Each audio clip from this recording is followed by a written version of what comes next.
Hey there, Descendants, my fellow Americans and people in other countries around the world. How are we all doing today? Hope you're all doing well. Before we get into today's video, if you have the spare income and you would like to help me out to further ensure that I can provide content like this for the future and you guys, go ahead and hit that join button down below. Today, we're going to be talking about the recent patch notes that went live on the 13th, and just providing kind of my thoughts in them. I know I'm a little bit late to this, but bear with me. Let's go ahead and get right into it. Alrighty, so first things first, we're going to just kind of gloss over and skim through a little bit the patch notes and stuff like that, just kind of provide my thoughts as we go. So the first thing that comes to my attention is the Ancestor mods, or the Ancestor module loot, having a small chance to be acquired from Axion Plains, Void Vessel, and the new dungeon. I think this is a great change, and I believe that small chance either means a 5% chance or it's going to mean a 6.25% chance. I'm not exactly sure as to which one. I just know it's one of those. Um, Also, the materials for the swords being added to Axion and Sigma Sector are actually really good changes as well. I do quite like that. Um, and also, the materials for the Descendant Harris and the Ultimate Weapon Hive Master, writhing organic matter, is has been also added to these, or to Axion and to both of the Void Vessels. Um, or no, I'm sorry, the new Void Vessel. I'm sorry, not both of them. The new one. Also, the change to Crushing Focus is good. Um, when Crushing Focus is active, instantly reloads weapons with available rounds the moment the magazine reaches zero and increases movement speed while firing. I think that's really good, especially for a gun build for Harris. I think that the base sprint speed being adjusted on the swords is good because I always felt like the swords I moved a little bit too quickly with the swords. Not saying that if it wouldn't have been messed with, that it would have been, bad for the game. I mean, I wouldn't have been against that at all. But I'm also not against them changing it to be, more integral with their vision of the game and stuff like that, and everything working properly. Also, the frame rate degradation being reduced is very tangible. I mean, there was a little bit of lag in Axion Plains and stuff like that I experienced. But really, besides that, I mean, in the new dungeon, and just overall, I mean, Sigma even is a lot smoother now as well. And it was smoother before this update went live. I was playing it a few days ago, and I noticed that, like, I mean, throughout a lot of the mission, it felt like I was actually hitting or at least close to 60 frames on PlayStation, which was really nice to see.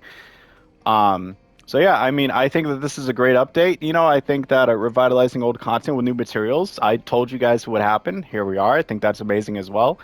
And I'm glad that the community has actually kind of came together and asked for that.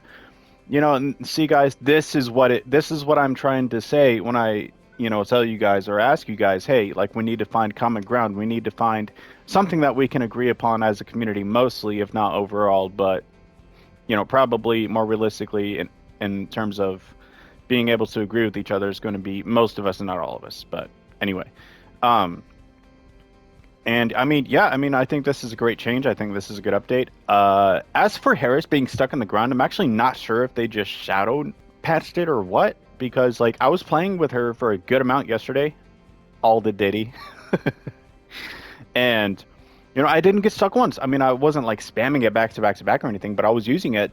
I was using I believe it was the Crushing Force skill. I'm not exactly sure as to what it's called exactly. I guess I could check. Oh no, so it's okay. It's going to be called Tactical Oversight. So that obviously wasn't mentioned in the patch notes, but like I said, I used it quite a bit. I didn't like spam it or anything. Um, but I was definitely utilizing every skill in my arsenal, and I didn't get stuck. The camera kind of did dip beneath the ground for like half a second every time I used it, though, or most of the time that I used it on the last night's stream. So that was why I was like, did they really fix it? Because I mean, if I feel like if they had fixed it, then the camera wouldn't be doing that. But maybe I just got lucky every single time that I used it, as in not getting stuck. But regardless, I mean, this is a great change. If it's not fixed yet, let me know in the comments down below. And if it's not fixed yet, next on, we have to look out for things like this, man. You know what I mean? Like we have to play test the game. We have to make sure that everything is ironed out before a character that's available for purchase and to be able to be farmed for free and the game is released. Because this is a purchasable item, all things considered. And if the purchasable item's not working as intended, then I mean that's not really something that you want on your backs next on. Trust me on that. I understand we can acquire her for free in the game, but she also is available for purchase. So, um, and I mean, besides that, I think the game is overall in a pretty good state right now. We've had a lot of quality of life changes throughout the year. We've had a lot of optimization updates. We've had a lot of quality of life changes, as I just said. Like the amorphous material thing, vast improvement. Honestly, like it's such a major improvement, and I'm really excited to see how they rework the existing colossi in the game to make them, to provide more incentive to us, the players, for grinding them outside of external components and stuff like that. Because as soon as we acquire the external components, they kind of just sit there, right? I mean, they're kind of just shelved on our respective accounts as soon as we have what we need from them. So, I mean, it would be cool. Like, once they drop, I'm guessing the next Ultimate is going to be Inez. Once they drop Ultimate Inez, some of her parts, like a couple weeks after her release, could be available throughout some of the Colossi there. Like for example, I mean, we could do, let's see here. I mean, we could do Swamp Walker, because she's good for Swamp Walker. So base Inez is good for Swamp Walker, so we could just put the parts there.